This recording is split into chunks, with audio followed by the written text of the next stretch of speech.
नमस्कार दोस्तों, आपका हार्दिक अभिनंदन है बिब्लोफाइल के डिजिटल प्लेटफॉर्म पर। मैं दिनकर राणा हमेशा की तरह आपका शानदार ज़बरदस्त तरीके से स्वागत करता हूं। आज जो हम डिस्कस करेंगे वही एग्जाम ओरिएंटेड चीज़ें, घटनाओं पर हम बात करने वाले हैं। आपसे मैं उम्मीद करता हूं वीडियो लास्ट तक देखोगे और मैं आपको यहां से ये श्योर कर देता हूँ कि यहाँ पर क्लास लेने के बाद जितनी भी क्लासेज चल रही हैं उन सभी का निचोड़ यहाँ पर आने वाला है। तो आज की शुरुआत करते हैं सुर्खियों के साथ। आइए, हाल ही में जारी Times higher education Times higher education Asia university ranking 2026 में चीन की सिंघुआ यूनिवर्सिटी लगातार 8वें वर्ष शीर्ष पर रही है, स्थान पर रही है। रैंकिंग में चीन के विश्वविद्यालयों का दबदबा रहा और जिसमें सेकंड पर है पेकिंग यूनिवर्सिटी और यह है चाइना की। इंडिया की टॉप 40 यानी टॉप 40 में भी भारतीय यूनिवर्सिटी का किसी का भी नाम नहीं है। और टॉप पे कौन रही है? चाइना की यूनिवर्सिटी रही है सिंघुआ यूनिवर्सिटी, लगातार 8वीं बार टॉप किया है। केन्या के धावक सेबेस्टियन सावे अप्रैल 2026 में लंदन मैराथन में इतिहास रचते हुए 2 घंटे से कम समय में मैराथन पूरी करके वर्ल्ड रिकॉर्ड बनाया। उन्होंने यह रिकॉर्ड 1 घंटा 59 मिनट 30 सेकंड में बनाया है। हाल ही में केरल के वनस्पति वैज्ञानिक एन अलीम यूसुफ को WWF world wide fund for nature द्वारा एक AI आधारित संरक्षण ऐप विकसित करने के लिए सम्मानित किया गया है। किसको? अलीम यूसुफ को। हाल ही में विश्वविद्यालय संगठन ने नवजात शिशुओं के एक मलेरिया की पहली खास दवा को मंजूरी दी है। इस दवा का नाम है आर्टेमिथेरस ल्यूमेफेंट्रिन है, जिसे कोआट्रेम बेबी के नाम से भी जाना जाता है। हाल ही में कांस अंतर्राष्ट्रीय फिल्म फेस्टिवल में मार्च 2 फिल्म अनुभाग के लिए चुनी गई फिल्में जीव और अप्रैल मई 19 मराठी भाषा से संबंधित है। किस भाषा से संबंधित है? जो कांस फेस्टिवल में जो शामिल की गई हैं बच्चों, तो ये शामिल हैं मराठी भाषा के अंदर। कांस फेस्टिवल में शामिल की गई है और लैंग्वेज क्या है इनकी? मराठी। हाल ही में चर्चा में रहे भारत के पहले निजी कक्षीय रॉकेट विक्रम का संबंध हैदराबाद स्थित अंतरिक्ष स्टार्टअप स्काई रूट एरोस्पेस से है। यह देश का पहला निजी तौर पर विकसित रॉकेट है जो छोटे उपग्रहों को लॉन्च करने के लिए बनाया गया है और अप्रैल 2026 में लॉन्च के लिए श्रीहरिकोटा भेजा जाएगा। ठीक है ना। नीति आयोग ने 2047 तक आर्थिक विकास योजना शुरू की है जिसका लक्ष्य $30 ट्रिलियन की अर्थव्यवस्था है। $18,000 प्रति व्यक्ति आय है। नीति आयोग ने भारत को $30 ट्रिलियन की अर्थव्यवस्था में बदलने के उद्देश्य से DPI 2047 नामक 2 चरणीय रोड मैप का अनावरण किया है। RBI ने शहरी बैंकों के लिए शुरू किया मिशन सक्षम। भारतीय रिजर्व बैंक ने शहरी सहकारी बैंकों की क्षमता बढ़ाने, सुशासन सुधारने और उन्हें अधिक मजबूत एवं पेशेवर बनाने के उद्देश्य से मिशन सक्षम की शुरुआत की है। मिशन सक्षम RBI से रिलेटेड है, ये आप समझ सकते हो। संयुक्त अरब अमीरात UAE ने हाल ही में ओपेक के गठन से बाहर निकलने की घोषणा की है। ये 28 अप्रैल 2026 को निर्णय लिया। 1 मई से प्रभावित हो जाएगा, ये बात ध्यान रखिएगा। हाल ही में जारी दी एशिया यूनिवर्सिटी रैंकिंग 2026 में कौन यूनिवर्सिटी टॉप पर रही है बच्चों? हमसे पूछा जा रहा है। THE एशिया यूनिवर्सिटी, इनकी यूनिवर्सिटीज की लिस्ट आ गई है भैया। यूनिवर्सिटीज की क्या आ गई है? लिस्ट आ गई है। ठीक है, 2026, इतना सा समझ में। तो इसमें सारी की सारी मतलब टॉप ज्यादातर यूनिवर्सिटी कहाँ की देश की ने टॉप किया है? तो ये किया है चाइना की। और चाइना की भी किसने किया है? सिंघुआ भी बोला जाता है इसे। ठीक है, सिंघुआ यूनिवर्सिटी ने टॉप किया है, ये बात आप लोग यहाँ से ध्यान में। दूसरे स्थान पर कौन सी यूनिवर्सिटी रही है? पेकिंग यूनिवर्सिटी रही है। ठीक है, आओ आगे बढ़ते हैं। Times higher education THE time higher education की एशिया यूनिवर्सिटी रैंकिंग 2026 में सबसे ज़्यादा यूनिवर्सिटी भारतीय हैं। ये रैंकिंग में शामिल कुल 929 यूनिवर्सिटियों में 128 भारतीय हैं, जो कि सबसे ज़्यादा हैं। हालांकि टॉप 10 लिस्ट में चीन में 5 यूनिवर्सिटी शामिल हैं, जबकि भारत की कोई भी यूनिवर्सिटी टॉप 40 में जगह नहीं बना पाई। इस प्रोग्राम के अंदर भाग लेने वाली इंडियन यूनिवर्सिटी सर्वाधिक है, लेकिन टॉप 40 में भी एक भी नहीं। टॉप 10, टॉप 20, टॉप 30, टॉप 40 में भी एक भी यूनिवर्सिटी नहीं आई है। और ज़्यादातर ने टॉप किया है चाइना की यूनिवर्सिटीज ने। कहाँ की यूनिवर्सिटीज ने टॉप किया है? चाइना की यूनिवर्सिटीज ने टॉप किया है। हाल ही में किस देश के सेबेस्टियन सेव ने 2 घंटे से का अंदर 2 घंटे के अंदर मतलब 2 घंटे से कम समय में मैराथन लंदन मैराथन को पूरा किया है। ठीक है, लंदन मैराथन का इन्होंने वर्ल्ड रिकॉर्ड भी बनाया है। किस मैराथन की बात कर रहे हैं? लंदन मैराथन का रिकॉर्ड बनाया है। किसने बनाया है? सेबेस्टियन सेवे ने। सेबेस्टियन सेवे ने बनाया है।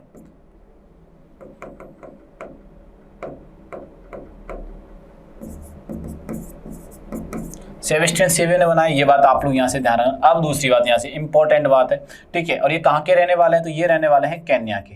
ये किस देश के रहने वाले हैं बच्चों? ये केन्या के रहने वाले हैं। इन्होंने 2 घंटे से भी कम, 2 आवर्स से भी कम ये रिकॉर्ड बनाया है, रिकॉर्ड बनाया है। ठीक है, आओ आगे बढ़ते हैं। ठीक है ना, केन्या के सेबेस्टियन सावे ने लंदन मैराथन में इतिहास रच दिया है। सावे दुनिया के पहले धावक बने जिन्होंने अधिकारित रेस परिस्थितियों में 2 घंटे की बाधा को तोड़ दिया है। 1 घंटा 59 मिनट 30 सेकंड के समय में मैराथन को दौड़ पूरी करते हुए विश्व रिकॉर्ड बनाया है। तो आप डाटा ये जरूर याद रखना बच्चों, 1 आवर 59 मिनट 30 सेकंड, ये जरूर डाटा आपको यहाँ से याद रखना। ये वर्ल्ड रिकॉर्ड है। ये क्या है? वर्ल्ड रिकॉर्ड है बच्चों। ये बात आप लोग यहाँ से ध्यान रखना। ये कैसा रिकॉर्ड है? ये वर्ल्ड रिकॉर्ड बनाया है। ठीक है, पहले ऐसे बोला जाता था कि भैया 2 घंटे से पहले नहीं होगा, बट इन्होंने ये रिकॉर्ड तोड़ दिया है। हाल ही में किसे एआई आधारित संरक्षण ऐप के लिए WWF द्वारा सम्मानित किया गया है? ठीक है, एआई आधारित ऐप बनाया है, एक एआई आधारित ऐप बनाया है बच्चों, एआई आधारित ऐप बनाया है।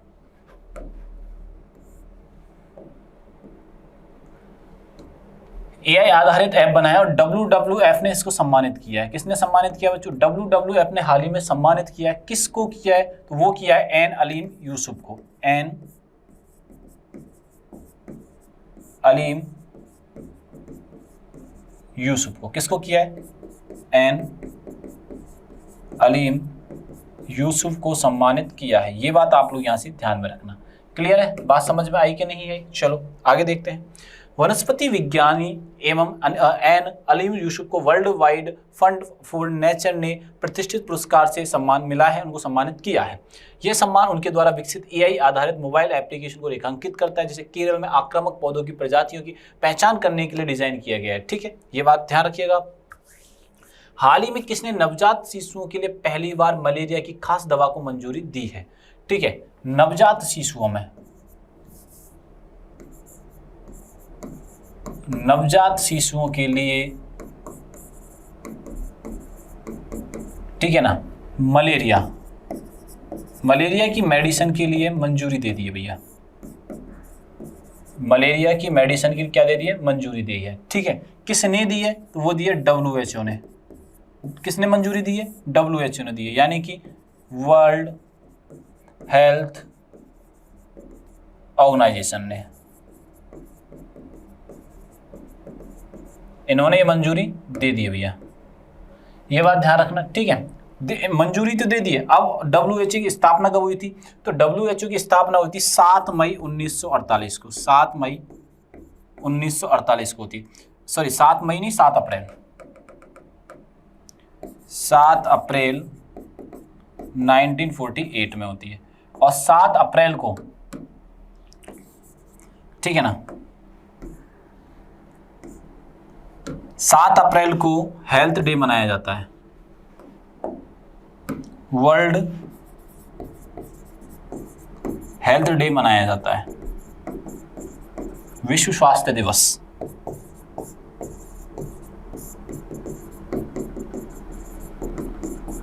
विश्व स्वास्थ्य दिवस।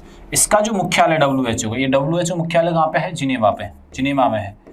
मुख्यालय कहाँ पे? जिनेवा में। जिनेवा कहाँ पर है? स्विट्जरलैंड के अंदर। ये बात ध्यान रखना, ठीक है ना। जिनेवा स्विट्जरलैंड में है। अप्रैल 1948 को इसकी स्थापना होती है। और कोरोना को महामारी, पैंडेमिक, कोरोना को महामारी घोषित करने वाला भी कौन है? कोरोना को महामारी किसने घोषित किया था? वो WHO ने ही घोषित बच्चों किया था। ये बात आप लोग यहां से ध्यान रखना। आंसर क्या हो जाएगा? WHO। आप चाहो तो इसका स्क्रीनशॉट यहां से ले सकते हो। तो इससे क्या होगा कि चीजें आपको याद रहेंगी, एग्जाम ओरिएंटेड रहेंगी और सब कुछ अपना अच्छा याद भी रहेगा। मैं एग्जामों के साथ अच्छा याद रहेगा तो चीजें आसान भी बनती चलेंगी। चलो नेक्स्ट क्वेश्चन के बारे में बताता हूं, कुछ इससे रिलेटेड अपन जानकारियां कलेक्ट करते हैं। आइए, विश्व स्वास्थ्य संगठन ने बच्चों में मलेरिया के मामलों इस मौत की जोखिमों को कम करने हेतु अहम कदम उठाया है। ये 24 अप्रैल 2026 को मलेरिया की पहली ऐसी दवा को मंजूरी दी जिसे खास तौर पर शिशुओं के लिए बनाया गया। अब तक शिशुओं का इलाज उन दवाओं से किया जाता था जो वयस्कों के लिए उपलब्ध थी। इससे नवजात शिशुओं में डोज की गलती होने के कारण उनके जोखिम बढ़ने का खतरा था। मलेरिया की पहले भी डोजेस थी, बट क्या होता था, वो हाई डोज होती थी, बड़ों के लिए बनाई गई थी। अब पर्टिकुलर बच्चों के लिए वैक्सीन बनाई गई है, आप ऐसे समझ लो, आप इसको बच्चों के लिए मेडिसिन बनाई गई है, ये बच्चों के लिए मेडिसिन तैयार की गई है। क्लियर है? हाल ही में जीव और अप्रैल 19 का कांस अंतरराष्ट्रीय फिल्म महोत्सव के लिए चयन हुआ है। उनका संबंध किस भारतीय भाषा से है?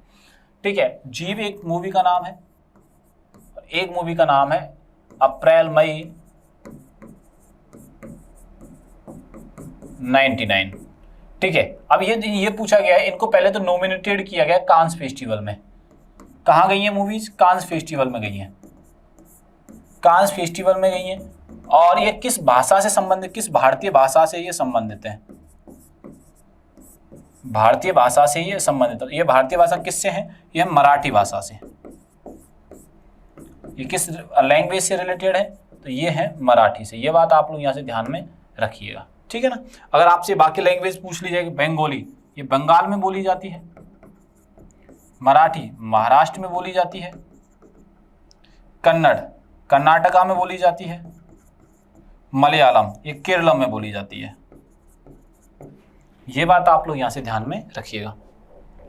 मराठी फिल्म जीव, डायरेक्टर हैं रविंद्र जाधव, ठीक है ना। थीम क्या है? कोंकणी समुदाय की परंपरा को लेकर बनाई गई। जियोग्राफिकल कोंकण तट के बारे में है, ठीक है, ये बात ध्यान। अप्रैल मई के डायरेक्टर हैं रोहन, ठीक है, और दोस्ती और प्यार पे ये बनाई गई है। हाल ही में चर्चा में रहा पहले निजी रॉकेट विक्रम का फर्स्ट का संबंध किससे है? भारत ने पहला निजी रॉकेट बनाया है, जो रॉकेट लॉन्चर है, निजी रॉकेट लॉन्चर बनाया है जो छोटी छोटी रॉकेटों को लॉन्च करेगा। निजी रॉकेट लॉन्चर बनाया गया है विक्रम फर्स्ट, और इसका संबंध है, विक्रम फर्स्ट बनाया गया और इसका संबंध है स्काई रूट से। किससे संबंधित है? स्काई रूट से। और कहाँ पर है ये? हैदराबाद में है। ये कहाँ पर है? ये हैदराबाद में। ये बात आप लोग यहाँ से ध्यान रखना, किसका संबंध, किससे संबंध? इसके स्काई रूट का संबंध है। Vikram first name after Vikram Sarabhai, ठीक है ना, ये बात ध्यान रखना। अध्यक्ष थे first chairman of ISRO. First chairman कौन थे? विक्रम साराभाई थे, ये बात ध्यान रखना। और ये अंतरिक्ष के जनक भी कहे जाते हैं। फर्स्ट प्राइवेट रॉकेट निर्माण स्काई रूट कंपनी ने, पहली प्राइवेट रॉकेट का निर्माण हुआ है जो किसने किया? स्काई रूट कंपनी ने किया। और कहाँ पे है? ये हैदराबाद के अंदर है, ठीक है ना, ये बात ध्यान रखना। इनॉग्रेशन रेवंत रेड्डी ने किया है, ये सीएम है तेलंगाना के।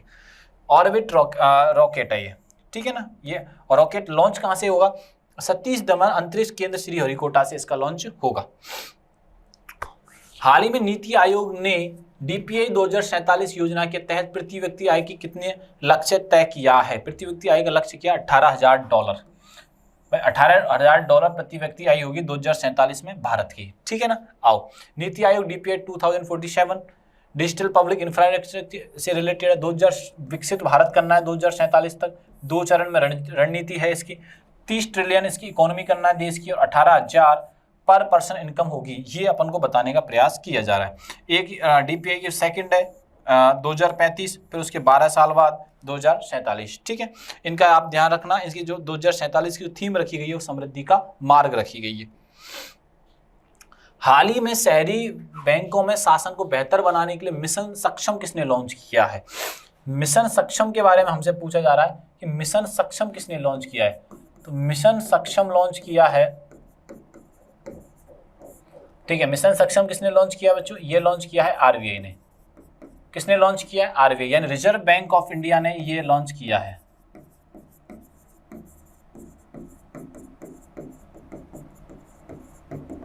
ये बात आप लोग यहां से ध्यान रखना। रिजर्व बैंक ऑफ इंडिया के हाल ही में गवर्नर कौन है? तो गवर्नर है संजीव जी हैं, संजीव जी हैं। पहले कौन थे? ओडी स्मिथ जी थे। फर्स्ट होते हैं स्मिथ जी, और उसके बाद भारतीय सीडी देशमुख, आरबीआई का नेशनलाइजेशन कब होता है? 1949 में होता है। इसके अलावा इसकी गठन कब होता है? 1935 में होता है। और इसका जो हेडक्वार्टर जो चेंज किया जाता है 1947 में किया जाता है। ये बात आप लोग यहाँ से ध्यान में रखिएगा। मिशन सक्षम आरबीआई ने लॉन्च किया सहकारी बैंक मजबूत करने के लिए कार्यरत कर्मचारी स्किल डेवलपमेंट को लेकर प्रोग्राम बनाए जा रहे हैं। और कब किया गया? ये 28 अप्रैल को किया गया है। स्थापना 1 अप्रैल 1935 को स्थापना हुई थी आरबीआई की। और जिस आयोग के द्वारा होती है वो यंग हिल्टन आयोग के द्वारा होती है। 1937 में कोलकाता से मुंबई इसका हेडक्वार्टर ट्रांसफर किया गया था। अभी गवर्नर शक्तिकांत दास हैं, ठीक है। उनको शक्तिकांत दास के बाद चेंज हो गए हैं, ठीक है। आप ध्यान रखना। मल्होत्रा जी आ चुके हैं। हाल ही में ओपेक से बाहर निकलने की घोषणा किसने की है? हाल ही में ओपेक से बाहर निकलने की घोषणा की है, ये बात ध्यान रखना। ओपेक से कौन बाहर निकला है? यूएई ने घोषणा करती है कि हम ओपेक का पार्ट नहीं रहेंगे, ये बात ध्यान रखना। Organization of petrol exporting countries का है, ठीक है। एस्टेब्लिशमेंट हुआ था बगदाद में 1960 में हुआ था, 1960 में हुआ था। मुख्यालय वियना ऑस्ट्रेलिया में है। Australia host the headquarter is not member, इसके मेंबर नहीं है ऑस्ट्रेलिया, बट इसको होस्ट करता है। वर्तमान में इसके 12 सदस्य हैं, ये बात आप लोग यहाँ से ध्यान रखना। 1 मई 2026 को 11 सदस्य उसके हो जाएंगे, ठीक है। ऐसे करके हमने कल वाली घटनाओं के ऊपर चर्चा की। वीडियो अच्छा लगे तो बच्चों दोस्तों को ज़्यादा से ज़्यादा शेयर करना है। ये सभी जानकारी आपको टेलीग्राम पर मिलने वाली है। तब तक के लिए थैंक यू, धन्यवाद।